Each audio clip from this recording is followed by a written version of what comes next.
Bienvenidos a Médico en Casa. Hace unos meses hablábamos sobre la reforma a la salud. Muchos de los televidentes no sabíamos qué era esta reforma y cómo nos podía afectar como pacientes. Hoy vamos a recordar la reforma a la salud y también vamos a hablar un poquito sobre la Ley 100. Para eso tenemos como invitado al doctor José David Quintero. Doctor, buenas tardes y bienvenido. Muy buenas tardes para ti y para todos los televidentes. Muchas gracias, muy complacido de estar aquí con ustedes en esta entrevista y que le podamos dar claridad real, pues, o que podamos hablar con criterio, ya que yo soy, pues, gerente hospitalario, auditor médico, le podamos hablar a la comunidad con criterio de qué es en realidad lo que puede suceder con la actual reforma a la salud, que está pendiente de un debate en la Cámara, en la Comisión Séptima de la Cámara de Representantes. En el anterior programa tratamos el tema de la reforma a la salud.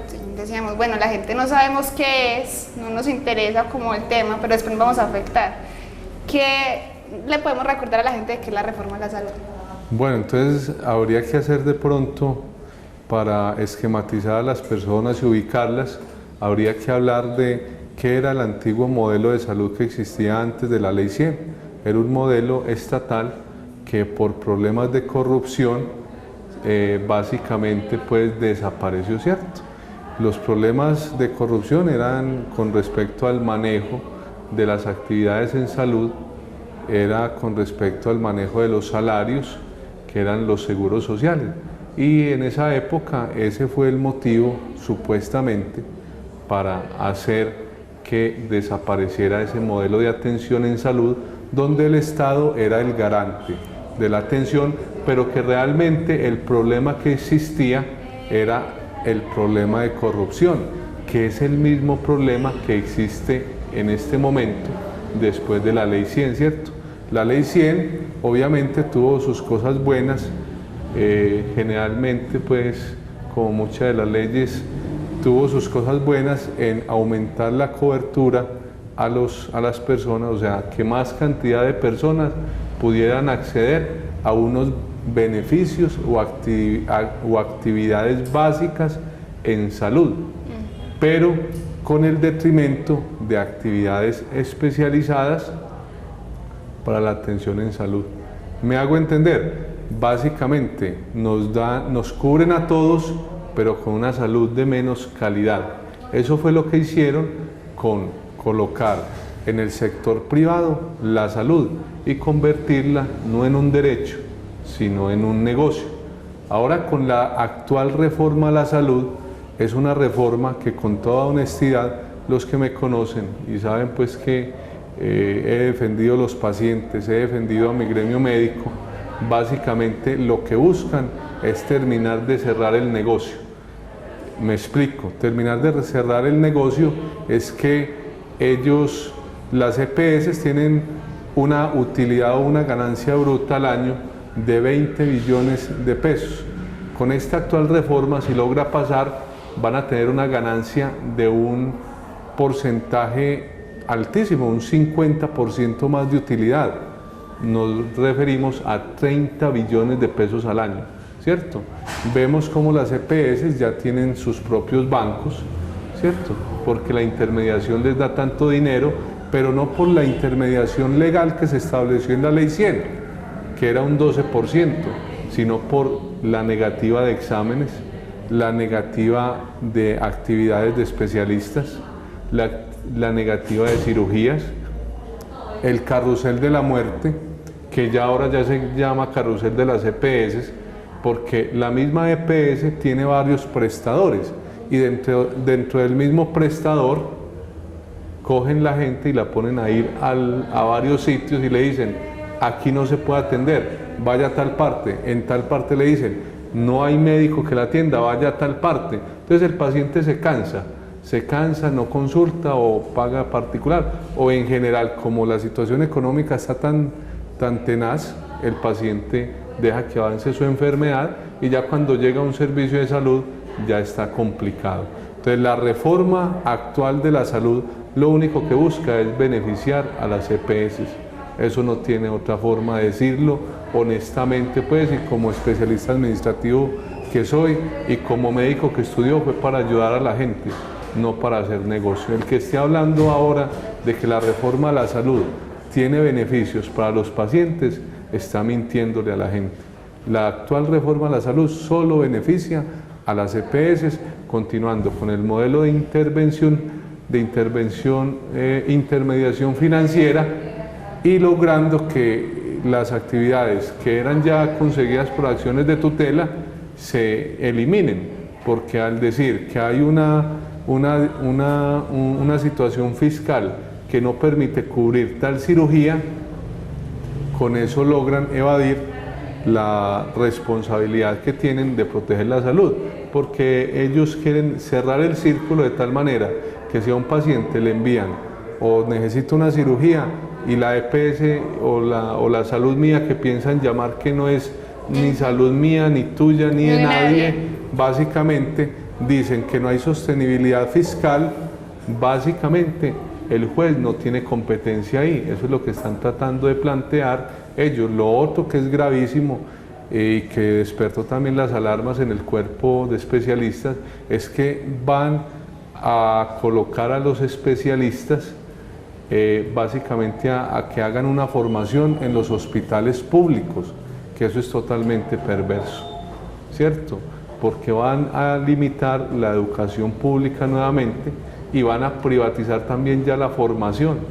O sea, la reforma actual a la salud que existe no beneficia en nada a los pacientes, solo beneficia a las EPS.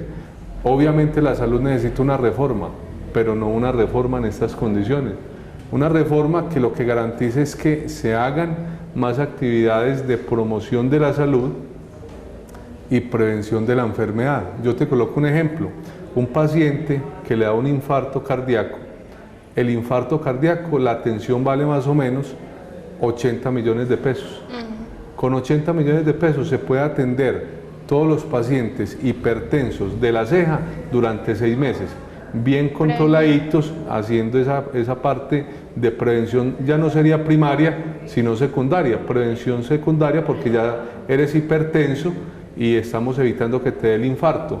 Estoy hablando de cubrirle exámenes, cubrirle medicamentos, cubrirle actividades físicas, consultas con nutrición, consultas con psicología, ¿cierto? Se pueden hacer, y estamos hablando que en la ceja podemos tener unos 20.000 usuarios con hipertensión arterial, con un solo infarto, ¿cierto? Pero como estamos en un modelo perverso, donde a vos te pagan por atender complicaciones y a otros no les pagan, ¿cierto? Tenemos también las dos caras de la moneda, unos que están pegados con los dueños de las EPS, que les dan contratos y si usted tiene una gripa lo hospitalizan 15 días porque ya no es gripa sino que es una neumonía y te hacen un desgaste innecesario por facturar. También tenemos el caso contrario, donde es una entidad pública que atiende al paciente que realmente tiene la urgencia y no le pagan.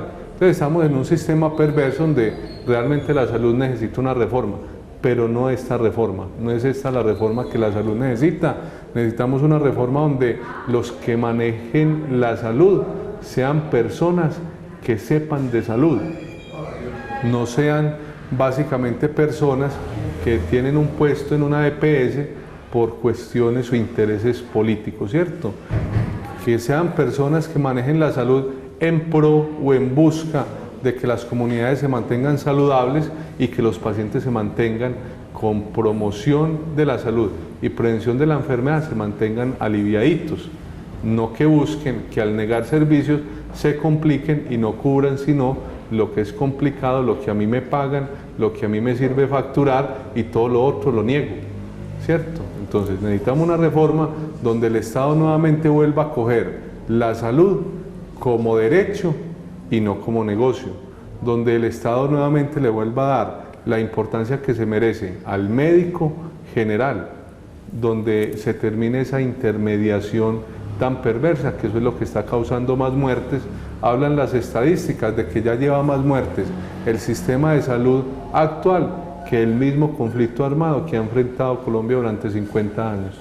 Doctor, usted toca varios temas muy interesantes y es el tema de los pacientes. Cuando yo voy a donde el médico y un examen tan sencillo como el de la tiroides, ¿qué le dicen a uno? Hay que esperar que lo autoricen en Medellín y la persona está enferma y le dicen no, te toca pagarlo. Cuando uno tiene la capacidad de pagarlo, uno lo paga. ¿Cuántas personas no tienen esa capacidad de pagar 20.000 o 40.000 pesos para hacerse un examen? ¿Qué podemos hacer como para que eso no suceda?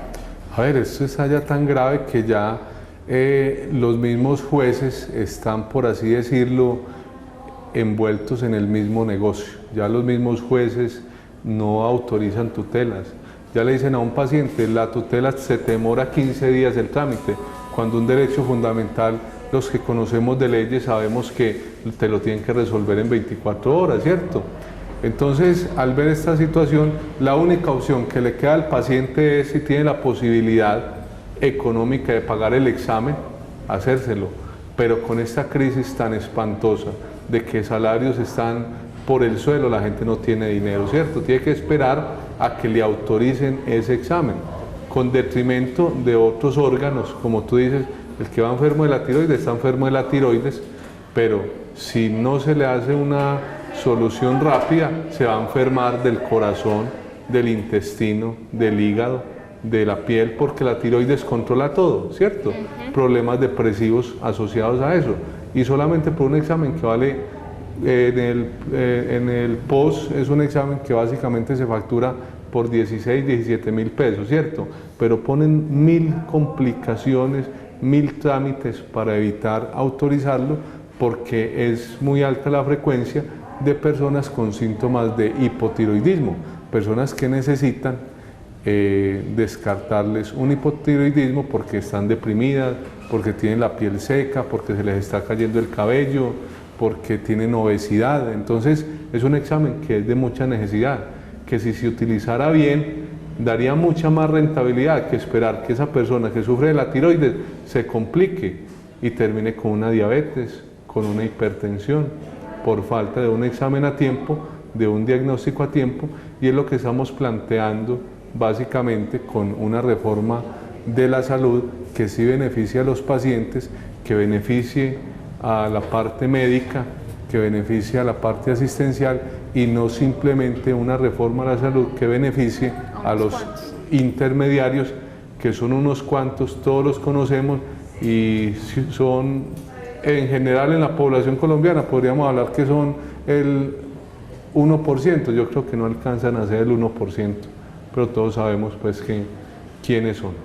Con esta reforma a la salud hemos visto que han hecho muchísimas marchas. Los que más han estado atentos son como los médicos a decir pilas, no podemos dejar que esta reforma a la salud se dé, porque es más la parte médica y nosotros como ciudadanos no hacemos nada, nos quedamos callados, salimos a la calle, ¿sabes qué es la reforma a la salud? No sé qué es, porque todavía nos falta como esa cultura.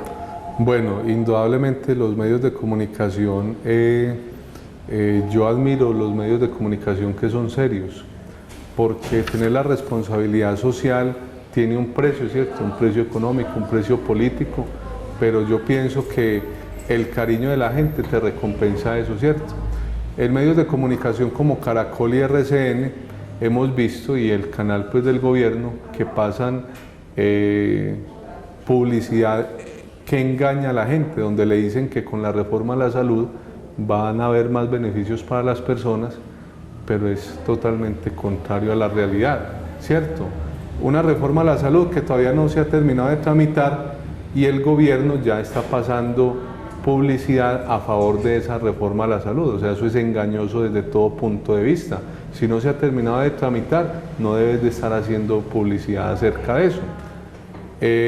Básicamente lo que hacen es desestimular el apoyo de la gente a las marchas y a las batas blancas, que fue el movimiento que denominamos, las personas que sabemos que esa reforma a la salud es espantosa para los pacientes, para los médicos, nos termina de acabar a los médicos generales, a los especialistas, los pone a merced de que un administrador o una persona que no tiene el perfil para definir si el paciente requiere el estudio por el especialista diga que no, ¿cierto? Es escandalosa la forma como la reforma a la salud en su articulado quiere volver y cerrar totalmente el negocio como en los Estados Unidos, donde ya para usted poder acceder a una cirugía vas a tener que pagar una póliza de salud que los bancos ya las tienen, que las vienen vendiendo hace rato, ¿cierto? Por la misma necesidad de la gente, y que los bancos ya las tienen también, por así decirlo, listas. O sea, que te van a sacar de tu salario para la salud, donde te van a cubrir básicamente el acetaminofén, y si tú necesitas una cirugía, si tú necesitas otro tipo de procedimiento, hasta el mismo examen de tiroides lo pueden meter en ese punto, ya vas a tener que pagar unas pólizas aparte, porque lo que ellos quieren es hacer más rentable el negocio que en este momento tienen. Entonces es gravísima esa situación para todos los colombianos. Y lo que tú dices, nos desinforman totalmente. Hicimos 18 marchas, básicamente 18 marchas en Medellín, donde únicamente el día que hubo mayor cantidad de personas que pensamos que íbamos a salir en los medios nacionales, únicamente nos mencionaron un momentico, ¿cierto? Y en ese momento salió las FARC diciendo que había firmado un documento de participación política con el gobierno. Entonces nos enlodó la marcha justa que nosotros estábamos haciendo con, pues no sé eso qué tan importante sea para nosotros los colombianos realmente ese proceso. Lo que yo sí tengo claro es que si no hay salud, tampoco va a haber paz. Si no hay educación, tampoco va a haber paz, ¿cierto? Entonces imagínate, 18 marchas, nos cubrieron una sola vez, pero ese día las FARC salió diciendo que había firmado un documento con Santos, que para participación en política, que habían avanzado mucho, cuando nosotros consideramos que lo que hicieron fue enlodar la protesta que nosotros estábamos haciendo, que los médicos estaban haciendo, y así evadir que la gente se sumara a esas protestas y se manifestara. Eso hace que nosotros digamos, no, pues no saben, no las es personas nada. no saben, las personas no saben. Contémosle a la gente pasar. por qué los médicos se están preocupando tanto y están diciendo, hagamos las marchas, no dejemos que esta reforma, ¿cómo puede afectar a los médicos esta reforma? Bueno, los médicos indudablemente somos un gremio que venimos totalmente golpeados en todos los aspectos, en aspectos éticos. A nosotros nos cohíben para incapacidades, nos cohíben para exámenes, nos cohíben para orden de especialistas, ¿cierto? Todo con el criterio de que no hay dinero, ¿cierto? Estamos trabajando por cooperativas, los disfrazan pues el tema de la contratación de los médicos, lo disfrazan en forma de otras empresas donde no estás vinculado directamente con la entidad como tal, o sea, sin los reconocimientos de ley que debe tener un trabajador por eso, ¿cierto? Entonces estamos con unas condiciones laborales espantosas, básicamente atiende a 4 pacientes por hora, 10 horas son 40 pacientes y nos están pagando básicamente con el copago. Entonces imagínense la rentabilidad que tiene una EPS. Y otra de las cosas que me ha tocado ver es, si van a mandar exámenes y les dicen, ¿y ustedes que están mandando tantos exámenes? Están como controlando, es como si la salud se tuviera que controlar de esa manera, porque yo conozco y dicen, me echaron de una EPS porque estoy mandando muchísimos exámenes, entonces uno dice, ¿cómo así? Entonces ¿la salud qué? Es el pan de cada día. Los compañeros médicos le cuentan a uno y a uno mismo le ha tocado vivir esos acosos de las partes directivas, desde los que manejan las EPS, donde te dicen, no, es que no nos interesa simplemente que no envíes sino estos exámenes este mes. Para el próximo mes ya no hay más exámenes. Si usted se gastó el cupo de 10 exámenes en los primeros 5 días del mes, usted el resto de mes no puede enviar más exámenes. Entonces fíjate que hay un total atropello al criterio médico, hay un total atropello a los derechos del paciente como usuario, a los derechos del paciente que está también pagando un seguro, a los derechos del paciente que son reconocidos como constitucionalmente, pues como que la salud es un derecho, ¿cierto?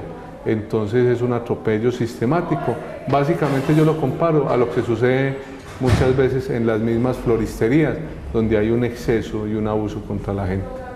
Otra de las cosas, ya que estamos tocando el tema de los médicos, y es que la gente, como no sabe esta reforma o cómo los rige a ustedes la ley, el médico dice, bueno, tengo que mandar una pastilla y manda acetaminofén. Entonces, ¿qué es lo que dice la gente? Ay, los doctores, ¿para qué vamos a ir donde el médico si el médico lo único que sabe mandar es acetaminofén? ¿Por qué pasa ese fenómeno que la gente dice, solo mandan acetaminofén? Lastimosamente esa es la realidad, porque el acetaminofén, y eso que ya muchas veces queda la duda si sí es acetaminofén, porque ya se han encontrado laboratorios donde con caolín o con harina hacen medicamentos y no sabemos hasta qué punto puedan llegar y estén infiltradas en esos aspectos la contratación de medicamentos de las EPS, con toda seguridad que ellos van a contratar donde les salga más barato.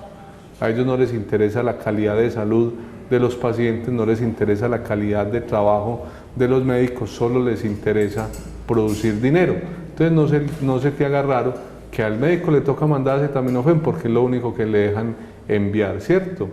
Pero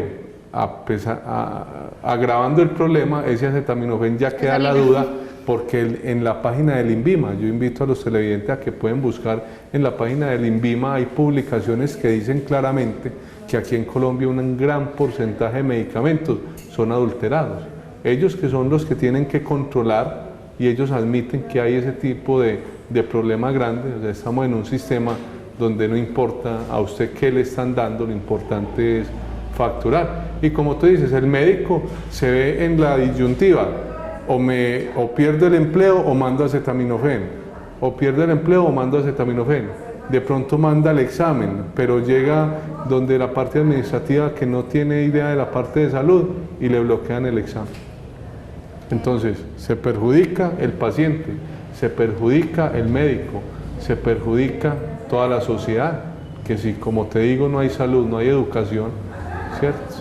Son pilares fundamentales de una sociedad. Doctor, ahorita mencionabas que hay que recuperar como el papel del médico general. ¿Qué pasa con el papel del médico general? No, lo que tú dices, indudablemente el médico general se volvió a acetaminofén e ibuprofeno. Hay algunos médicos que ya les dicen, usted es ibuprofeno, usted es acetaminofén. Y como tú dices, doctor, pues yo vengo por la incapacidad, y muchas veces el doctor le dice, no, hoy no se puede dar sino 1 o 2 días de incapacidad, porque el sistema no permite dar más, ¿cierto? O sea, estamos en una política totalmente de dinero. Si el negocio da dinero, queremos que dé más dinero. Y entonces ellos ganan dinero negando actividades y negando exámenes y negando procedimientos quirúrgicos en general. En otros sitios antes los autorizan, así no haya que hacérselos al paciente, antes le autorizan, ¿cierto? Y facturan, y uno ve que hay sitios donde la parte económica no es problema, es más, crecen, aumentan las instalaciones porque tienen giros directos desde las EPS, ¿cierto? Pero el 80% de las entidades que prestan salud están quebradas por culpa del no pago de las EPS. Una cosa gravísima que la gente lo debe saber. De pronto en nuestro municipio tenemos un sistema de salud que no está tan mal porque a ellos les pagan, a los prestadores de aquí les pagan las EPS, pero en el gran porcentaje de Colombia la característica es que la gente se muere literalmente por falta de una atención médica. Entonces cuando uno empieza a pensar desde lo local y mira lo global, o desde lo global y mira lo local, tiene que haber una coherencia en esos aspectos, porque si lo global está mal, te va a afectar lo local que esté bien, o al revés, si lo local está mal, te va a afectar lo global que esté bien. Doctor, vamos a un corte comercial y ya regresamos para que sigamos contando a nuestros televidentes de este tema.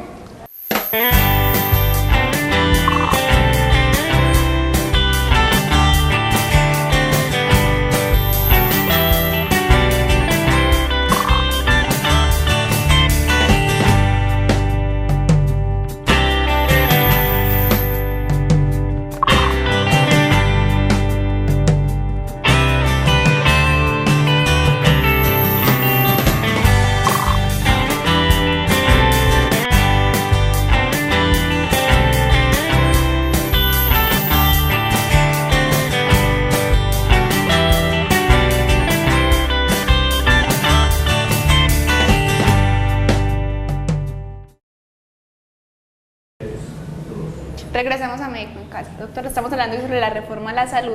Habíamos hablado, bueno, de los servicios que se prestan tan malos. ¿Cómo se prestan los servicios aquí en el municipio de La Ceja? Bueno,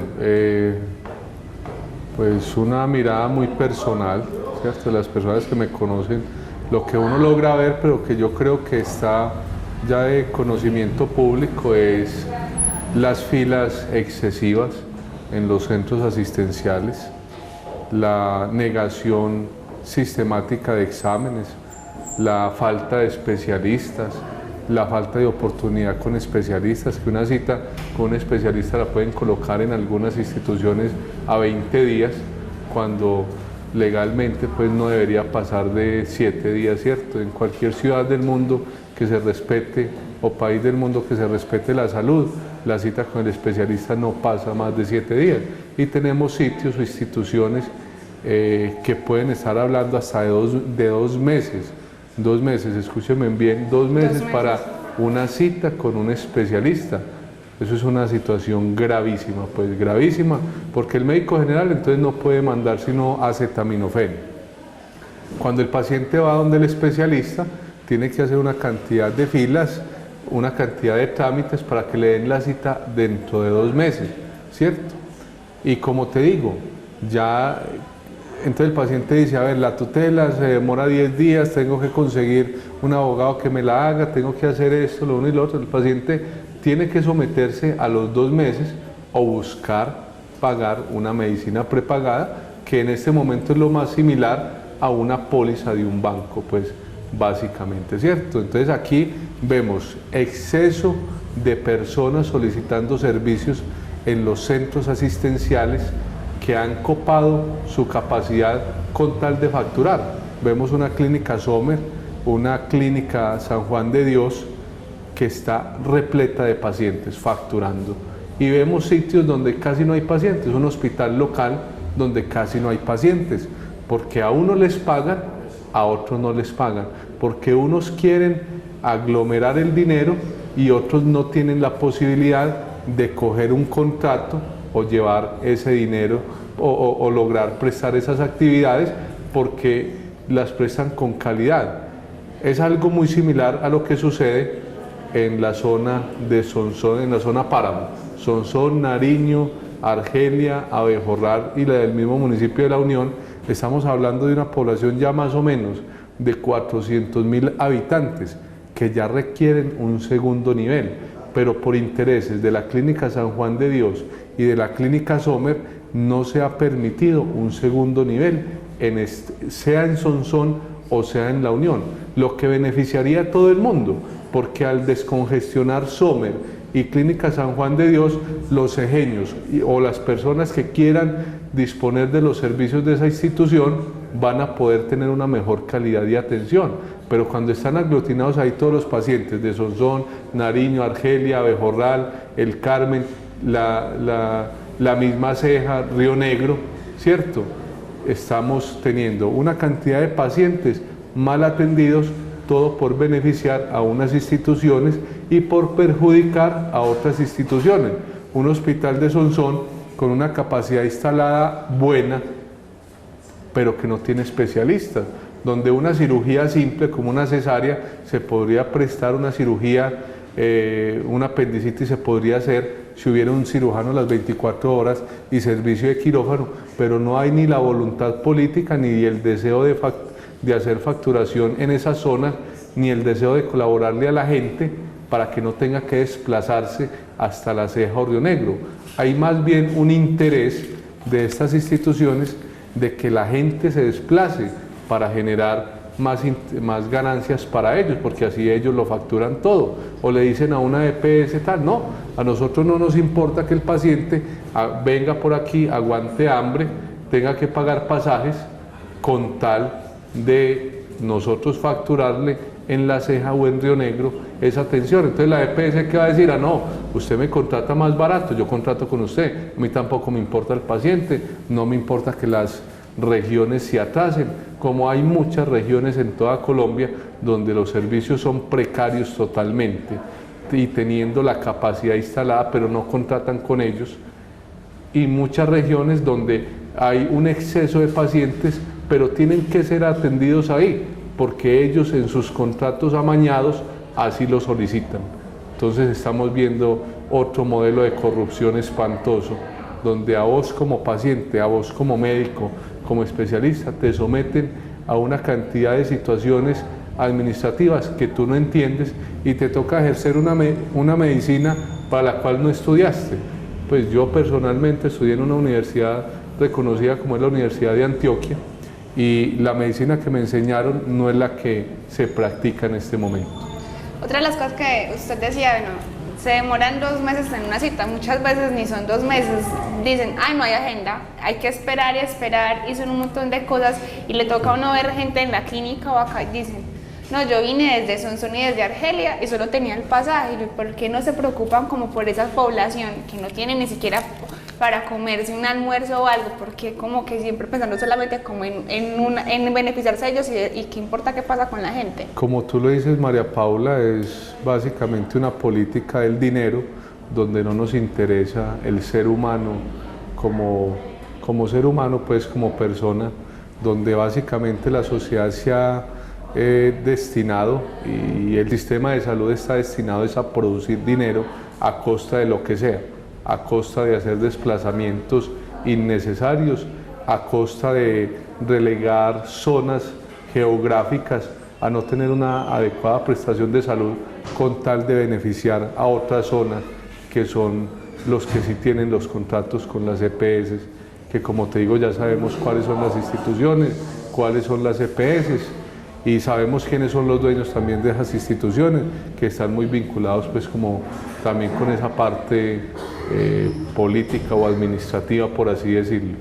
Entonces es grave, es una situación grave y que con la actual reforma piensan ahondar más el problema y como te digo, sin importarte si tenés una apendicitis en Sonsón o en Nariño, si el hospital tiene forma de atenderte, te hacen venir hasta Río Negro y La Ceja, sin importar que Río Negro y La Ceja ya no tienen cama, porque todas están copadas con gente, no les importa, con tal es hacer su negocio redondo.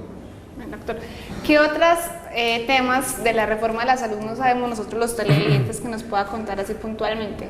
Bueno, los que hemos sido estudiosos de esta reforma a la salud, tenemos claridad en varios artículos importantes que lo que hacen básicamente es seguir cercenando el sistema de salud y cercenar a los seres humanos aquí en Colombia para producir negocio. Hay un artículo que deja sin funcionamiento o deja sin licencia a los regentes de farmacia, cambia a los regentes de farmacia por químicos farmacéuticos. ¿Con qué interés? Muy posiblemente ellos tienen universidades donde exclusivamente se presta la carrera de químico farmacéutico y tienen promociones que no han podido desembotellar. Entonces, con la actual reforma ellos proponen abolir la regencia de farmacia. Los que sabemos de salud, y por eso te digo que la salud tiene que volver a ser manejada y administrada por personas que sepamos de salud y ojalá también indudablemente de administración, porque se necesitan las dos cosas. Sabemos que hay carreras que son manejadas inadecuadamente. Ejemplo, un regente de farmacia está bien para la dispensación de medicamentos en una farmacia grande, pero un químico farmacéutico no tiene nada que hacer en una farmacia normal, excepto fórmulas magistrales, que se hacen 10 fórmulas semanales, o en un hospital. Entonces el interés es macabro en el hacerle perder el empleo a muchos regentes de farmacia con esa reforma a la salud por beneficiar a químicos farmacéuticos que no tienen nada que hacer en una farmacia. Pues realmente el químico farmacéutico es para el área hospitalaria y en las farmacias hacen farmacovigilancia, seguimiento, pero el regente de farmacia también lo puede hacer y la cantidad de personas que viven de la profesión de regencia de farmacia son muchas. Está el otro tema grave que nos parece que ha sido la cenicienta siempre en los temas de salud y social, que son las enfermedades psiquiátricas.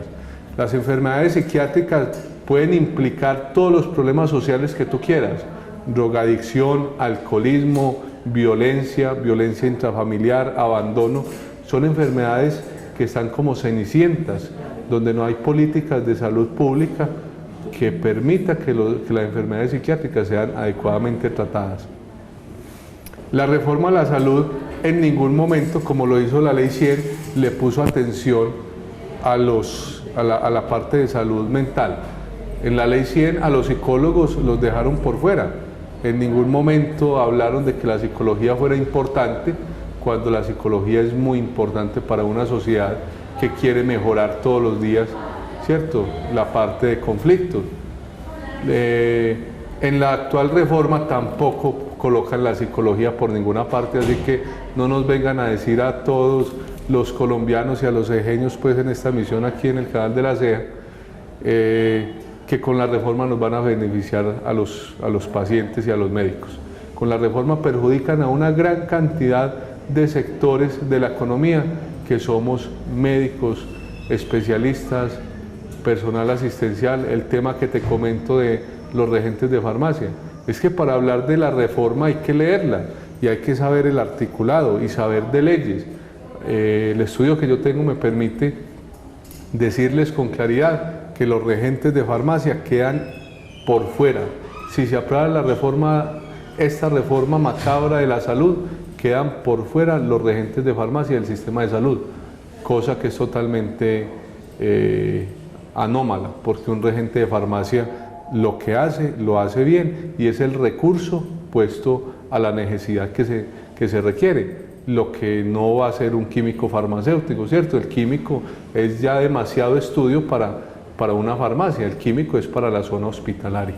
Estoy casi segura que nadie sabe que los regentes de farmacia saldrían de la... Con toda seguridad, porque a ellos no les interesa que la gente sepa, porque si la gente sabe, indudablemente la gente no los va a apoyar. Doctor, ¿y sería algo contradictorio en un químico farmacéutico? Bueno, y dicen, hay que pagarles más, entonces, ¿por qué dicen?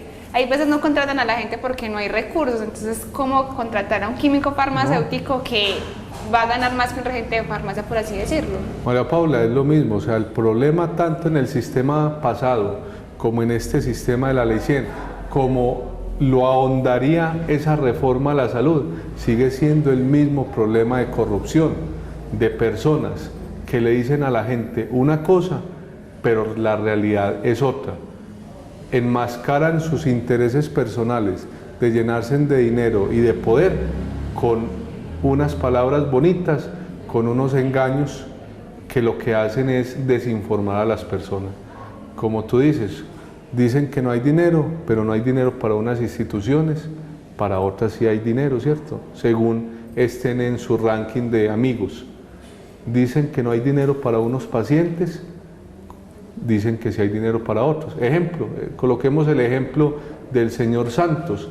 Se enfermó de la próstata a las 11 de la noche un día, al otro día aparecía en los medios de comunicación diciendo que ya lo habían operado. Yo creo que a todos los televidentes pues no es la misma situación que le pasa a la gente del común o que nos pasa. Nosotros nos enfermamos de la próstata y si estamos de buenas nos colocan una sonda, 15 días con esa sonda hasta que nos vea el urólogo y ya que el urólogo determine si nos opera o no nos opera.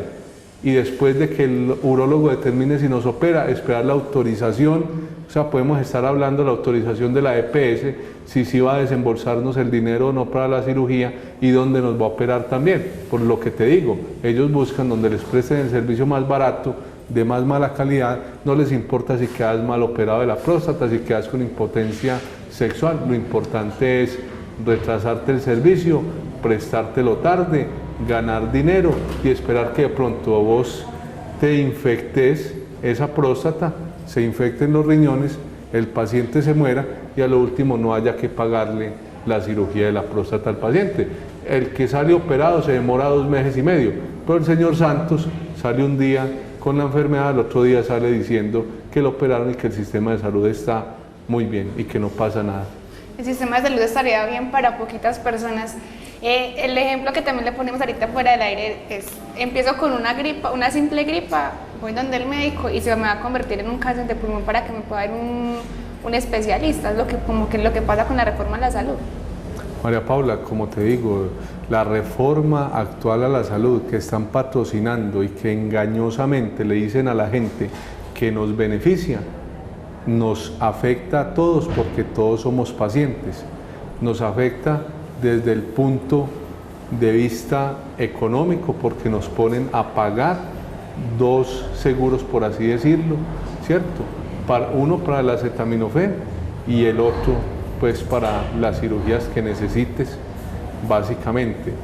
En forma engañosa le dicen a la gente que va a haber unos medicamentos que de mejor calidad y más económicos, y el mismo INVIMA dice que aquí se facturan medicamentos que son falsos. Y uno como médico muchas veces lo ve, uno le envía el medicamento al paciente y el paciente no se alivia. Le envías otro medicamento y no se alivia. Termina el paciente hospitalizado, complicado, ¿cierto? Y con detrimento de su vida, con el daño de sus órganos, porque no se le dio una atención adecuada en el primer nivel de atención. O sea, es gravísimo lo que está sucediendo, esa es la realidad. Yo creo que un tema que es muy importante que toquemos es el tema de la acción de tutela, porque la gente le dice, no, bueno, no te mandaron esto, vaya y ponga una tutela. ¿Qué tan recomendable o qué otros mecanismos podemos utilizar los usuarios para que nos atiendan en las EPS? Bueno, los que conocemos pues desde la parte legal y el tema pues de la salud, sabemos que hay otros mecanismos que, aparte de la acción de tutela, que ya se ha vuelto en cierta forma inoperante porque ya te dicen que son 10 días hábiles, entonces el paciente se puede complicar. Podríamos pensar que cuando a ti te niegan un examen o te niegan una cirugía que puede afectar la calidad de vida, que puede afectar la vida misma, te están negando la posibilidad de vivir. Entonces podríamos estar hablando de algo que el Código Penal contempla como un homicidio doloso, ¿cierto? Por omisión. Ejemplo, yo necesito que me hagan esta biopsia para la médula ósea, como el tema que yo creo que todos los colombianos conocimos, el caso de Camila, de esta niña que a sus 24 años, 25 años, muy joven, va a morir por el retraso de la atención de una EPS, creo que fue Sanitas, donde se retrasaron en el diagnóstico casi 3 meses porque no autorizaron el estudio de la médula ósea. Ella pues ha manifestado que por redes sociales ha hecho pues un gran trabajo tratando de educar a la gente a que denuncie ese tipo de situaciones. Entonces, la tutela, como te digo, ella recurrió a la tutela y se le demoraron 2 meses para un procedimiento que, si bien es caro, no es un procedimiento que por la vida de una persona te valga mucho dinero. Es que el dinero de la salud es enorme, es una cantidad enorme de dinero. No voy a decir que con eso se van a suplir todas las necesidades en salud, pero sí se logra, bien manejado, sin corrupción, mantener poblaciones saludables y mantener poblaciones con buena salud.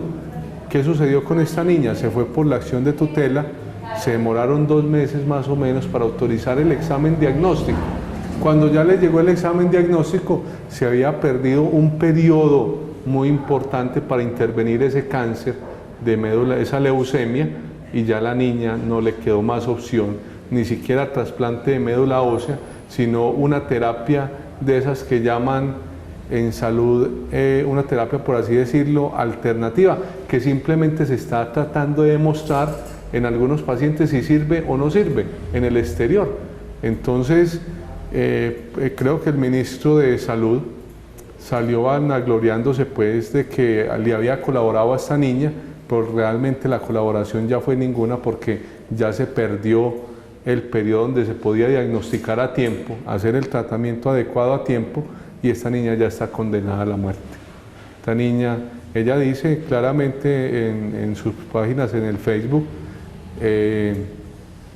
que ella va a morir, pero que al menos la gente sepa que perdió la vida por defender la salud también, por defender la salud de los colombianos, y que no se sigan repitiendo esos casos que todos los días vemos y nos damos cuenta que muchas veces los medios de comunicación que no son serios ni siquiera los mencionan. Como te digo, 18 marchas en contra de esa reforma de la salud, y ni en Caracol ni en RCN nos mencionaron, únicamente nos mencionaron un día, y ese día nos opacaron con la tal firma del acuerdo político de estos señores allá en La Habana. Entonces vemos con gran preocupación esta situación y este problema que nos afecta a todos como pacientes, que está cobrando una cantidad de vidas tremendamente, y son una cantidad de vidas porque ya entonces la persona se muere, la familia le hace el entierro, ¿cierto? Y eso se quedó así, cuando es una muerte a causa de un mal sistema de salud. Por eso te digo que puede ser hasta una forma mejor para las personas que les interesan matar personas, de que eso se presente, porque no quedan ni fosas, no hay que hacerle el sitio donde la persona pues guarde los restos, porque la misma familia la entierra, se encarga de todo. Eso es una cosa totalmente grave, y como tú dices, las personas no están ni dimensionan el grado de descomposición del sistema actual de salud, que causa más muertes que el mismo conflicto armado en este momento. Doctor, yo creo que la gente en la casa se está preguntando, bueno, esta reforma, ¿cuándo dicen si se aplica o no se aplica? ¿Cuándo entraría como en vigor esta ley? En la Comisión Séptima de la Cámara de Representantes le hace falta un último debate, que ya sabemos todos que el gobierno Santos y los amigos de Santos quieren que esa reforma pase por sus intereses económicos, ¿cierto? La única posibilidad que yo veo de frenar esa reforma, ya que con las marchas sociales logramos aplazarla, pero no frenarla, yo pensaría que es cambiando esas personas que se están lucrando de la salud. Básicamente, quitar del poder a esas personas que ven la salud como un negocio y que se están lucrando de ese sistema de salud. Para ir finalizando nuestro programa de hoy, la pregunta obligada, ¿cuál sería la adecuada o la ideal reforma a la salud? ¿Qué debería de contener? Una adecuada reforma a la salud indudablemente debe ser como en los países que dan ejemplo al respeto a los derechos humanos, y es una reforma donde el Estado vuelva a ser el garante de la salud, donde le garantice a todos los colombianos atenciones de calidad con prontitud para sus enfermedades, que garantice actividades de promoción de la salud y prevención de la enfermedad, una citología realizada a tiempo. Nosotros nos damos cuenta si el paciente tiene un cáncer en estadio inicial, y simplemente con una conización es suficiente, pero cuando tenemos un sistema de salud que no hace promoción de la salud ni prevención de la enfermedad, cuando detectamos el cáncer ya está invadida la mujer, lo mismo con el cáncer de seno, ¿cierto? Entonces, ese estado, básicamente, al desaparecer la intermediación financiera, se haría un giro de recursos de la salud desde el nivel nacional o desde el nivel departamental a las direcciones locales de salud, y de las direcciones locales de salud o de los departamentos se haría el giro a las instituciones que estén habilitadas en salud. ¿Qué es la habilitación en salud? Es que usted tiene una institución que cumple todos los requisitos para prestar servicios de salud, y que el paciente escoja entre esas instituciones habilitadas en salud, escoja la institución que él prefiera por lo que él haya percibido de esa institución. Entonces esa institución le facturaría a las direcciones locales de salud o a las direcciones seccionales de salud o al gobierno nacional, pero buscando que haya un ente que evite la corrupción nuevamente en el sistema. Aquí tenemos un problema de valores tremendo que está acabando con el sistema de salud, no únicamente en el sistema de salud, en la parte de justicia, en la parte de educación, en todo. Tenemos un problema de corrupción exagerada que, como te digo, al eliminar ese factor corrupción es un giro sencillo a los entes territoriales que administran dinero, y los entes territoriales le pagarían a las entidades que con calidad, con prontitud y con buena atención en salud presten los servicios. Ejemplo, en el municipio de La Unión hay una entidad que tiene ecógrafo, que tiene equipo de rayos X, que tiene laboratorio, todo habilitado, internista, ¿cierto? Pero le limitan a las personas la atención en salud porque no es de la gallada santista o no es de la gallada pues de los que han manejado la salud en este país, ¿cierto? Entonces limitan a las poblaciones, dañan su calidad de vida y llevan a las personas a que se mueran por enfermedades prevenibles, manejables y que obviamente las personas, pues para los que creemos, los que somos creyentes, pues las personas tienen un valor mucho más allá que el simple dinero. Bueno, doctor, muchísimas gracias por acompañarnos el día de hoy. María Paulina, a vos muchas gracias, a todo el equipo muchas gracias, a los televidentes. Y ustedes, nuestros televidentes, recuerden que tenemos una cita el próximo viernes. También pueden vernos los lunes a las 12:30 de la tarde y los miércoles en la repetición a las 8:30. Que estén bien y tenemos una cita la próxima semana.